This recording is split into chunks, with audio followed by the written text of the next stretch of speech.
ndoza abasinga muffe abategeeza ewiiki ewedde naye ate ndabyeko ne bentegeezezza ku makya nga ndina mu tenti ne mbategeeza ne mbawa direction naye ate mbalaba nga bali mu tenti wano.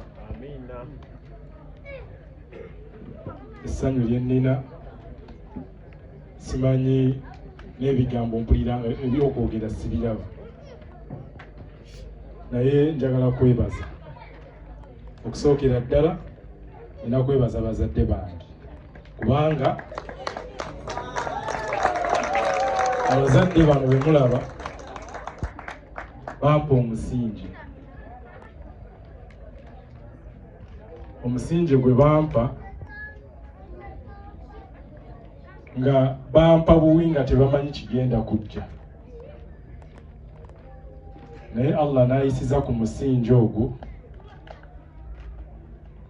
ne gunkolera ekkubo. Kubanga ne wendi kati ssaawa zino gwegwo omusingi gwe bampa okulaba nti nno wendi ate ne bino mbituukako kubanga toyinza kufuna masters nga tofunye bachelors nga tewakola P7 era toyinza kufuna bachelors okujjako ng'oyise mu mitendera giri. Saawa zino siyinza kunyumya kubanga ebisinga twabinyumya ku bachelors. Olugendo olwo si lwangu naye akatono ennyo nze ku ludda luno ku mukono guno wano ninawo enkovu eyo yali empa obulamu oba yali entwala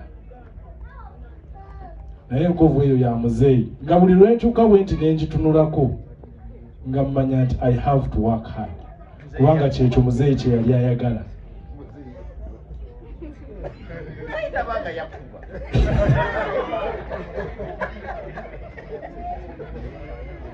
Bankuba emiggo bannange wallahi ndayira kumwe mwenna abamu.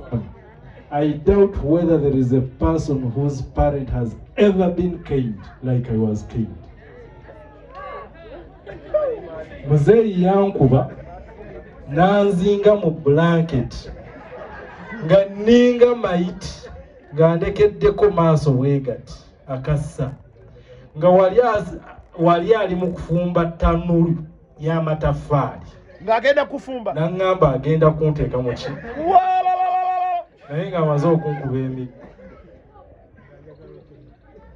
Kati buli lwe ndowooza ebintu ebyo I'm forced to work hard. Ng'osoma naye ng'ekyali kinkubya ave wansi ekyali kinkubya nga asasula fizi ku ssomero Umaru genda osome. Umaru ye ayagala nnyo akapiira ajja kgenda kusomera agenda ku kisaawe kusamba kapiira.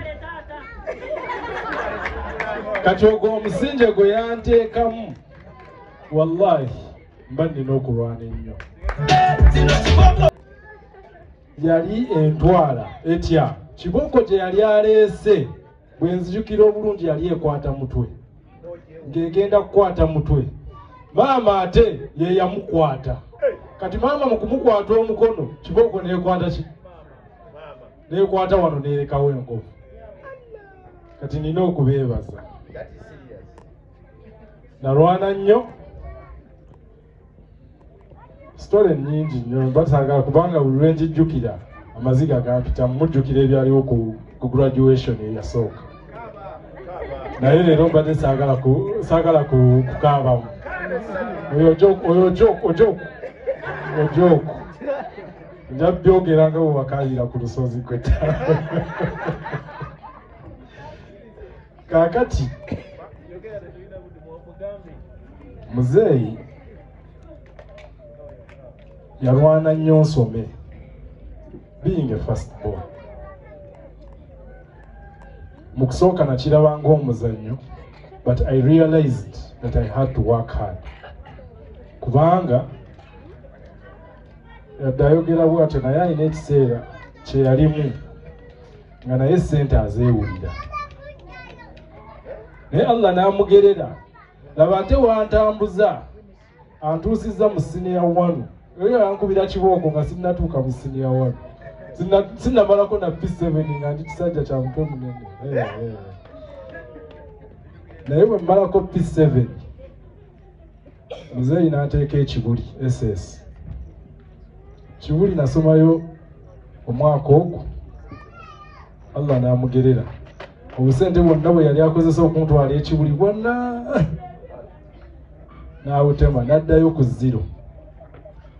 Imagine being in a first class school nga bakugamba you are going to go to a third, not even a third, a fourth world school nga gy'olina okudda ng'ebintu bikaayi.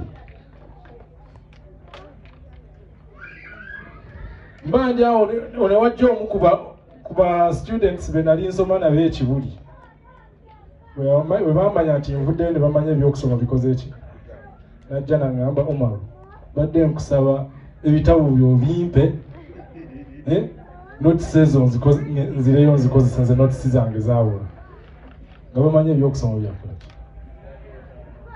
neŋŋamba nti essomero lye bantaddemu yadde si kibuli I will fight hard and get a first grade that a person in Kibuli does what? Senior na first grade. Netugenda tweyongerayo awo ne wagenda mwoyo obuzibuzibu bwe buti era n'addamu n'ankuba kibooko. Imagine okufuna kibooko za senior 6 azanya ebyo sijja binyuma nze nzikiriza ebyo sijja byogerako kibooko za senior 6 maliriza mu kilaasi ya senior 6 ng'era essomero lye ndimu teryegasa teryemalirira naye nze struggle yange yali nti kye nnina okusasula muzeeyi mbeera gye yalimu is to fight hard and I get a government sponsorship. In the school I was in, I sat my senior 6 when baseera bidde ndoza yali 2005. But the marks I got up to now essomero eryo terizifunanga. Hallelujah. I got a government sponsorship nengambe kwe kusasula muzeeyi university tajja kukola ki Yakola record na biribe yali akola eri kumenyebwa. You broke a record, no one has broke it again. Up to now. Wow. But twali mu graduation mmanyi graduation yeyo esooka bino byonna tubyeyambula ne tubiwaki era baŋŋamba eyo degree yabaki muzeeyi we twava ne baŋŋamba genda onoonye eyiyo muzeeyi eno yange era sigenda byeyambula era nasobola okujja nenwana entalo Allah n'ansobozesa yino ngifunye kati ate mpulidde abagamba nze nadde nga ebyokusoma ndinga agambye nti sibiddamu naye ate mpulira wansoomooza genda ate bw'obeera mu ttenti n'olaba care gye bawa aba PhD wemba ntuuse wano lwaki sigendako kutte ndi mu kapeti za green lwaki sigenda mu kapeti eza red ziri mpulira ng'ekinyegejege ngenza okuva eri ng'ekinyegenyege kikola ki oba oli awo tujja kutuukayo inshallah. Njagala kwebaza okusookera ddala nebaza Allah kubanga yansobozesezza okutuuka mu bino byonna. Ekyokubiri nebaza Government of Uganda si kinnoomu kubanga Government of Uganda yeyampa ki omulimu. Government of Uganda yeyampa omulimu. Ministry of Tourism is under the Government of Uganda. So Government of Uganda yeyampa omulimu njebaza. Nebaza bakozi bannange kubanga mu kizimbe kyo tukolera oba mu offices ezo bw'otakwatagana lulinga lujegere olumu bwe lukutuka toyinza connectinga kwoli kubanga buli kyokola kimuvinga in offices bano balujja babimanyi. So okulaba nti procurement weri, internal audit weri, IT weri, ffenna tukwatagana. ate okukwatagana okwo kwe kutufuula kye tuli. Ojja kukkakkana nga omulimu gwe baakuwa okukola mu minisitule bw'obanga gwe weesigamyeko gwokka nga tulina abo, gavumenti eyinza okulema. So mbeebaza okuba nti ebbanga lye mbaddeyo mumbeereddewo era ne mumpa support. Patricia oyo yankubanga olwali nga ndi mu ofiisi nga nsoma, ng'ayagala nve mu ofiisi, ayagala kulemesa mikolo gino. Olwakita etwani eri muwoyo weitire. Naye it was always kind of encouragement. Njagala kwebaza tiimu Kasongo. Kasongo yeye erimu ebintu bibiri. Erimu Kasongo yeye erimu ne bagagga kwagalana. Nibola bamubone nze kyamaanyi wa bano bagagga kwagalana. Tulinamu 2 in 1. Saawa zino kyamaanyi wa Kasongo yeye azeleeti yeneri. Kubanga tugenda okufuuka Kasongo yeye yali Neri. Kati ate ne bakifumba kiva mu Neri ate ne kiyingiramu Umaru. Kati nsigala nga Kasongo yeye. Bagagga kwagalana just ka tiimu katono. Naye tukwatagana wamu in travels, mu bintu ebya bulijjo. We are just noise and we move on. So ye tiimu yaffe ffe tukuba olwali lwaffe tutambula kola ki naye tusigala ffenna tuli ba mikwano. Bano just batono gurupu ndoozi erimu abantu beka erimu bameka kati 94 tulumba 10 gurupu eno gy'olaba. Naye mbeebaza okuba nti whenever there is a cry tudduukire ate tubeerawo.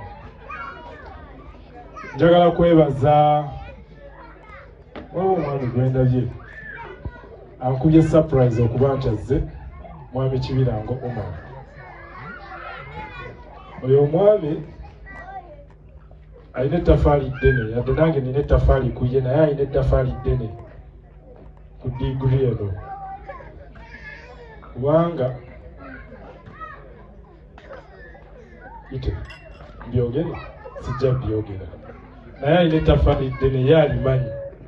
Era bw'oba omanyi nti n'oli ku masters nkusaba ove bano ng'olina ennamba y'omwami wawe, kubanga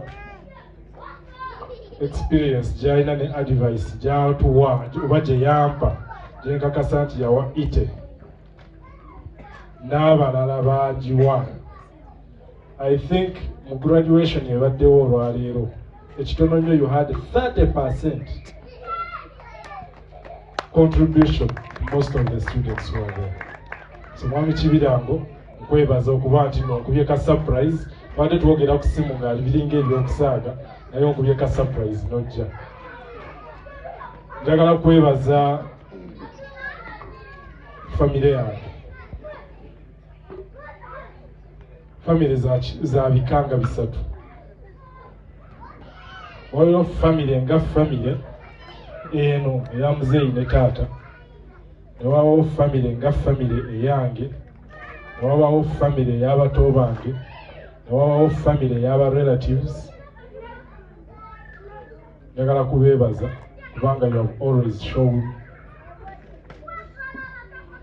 given me courage. You have always given me courage. Nti bwemba ndi mu kuyiriba oluusi ogenze katutwale Rwenzori ntumalayo kumpi wiiki nnamba, ogenda ne bakutuma mu mapping n'omalayo weeks 2.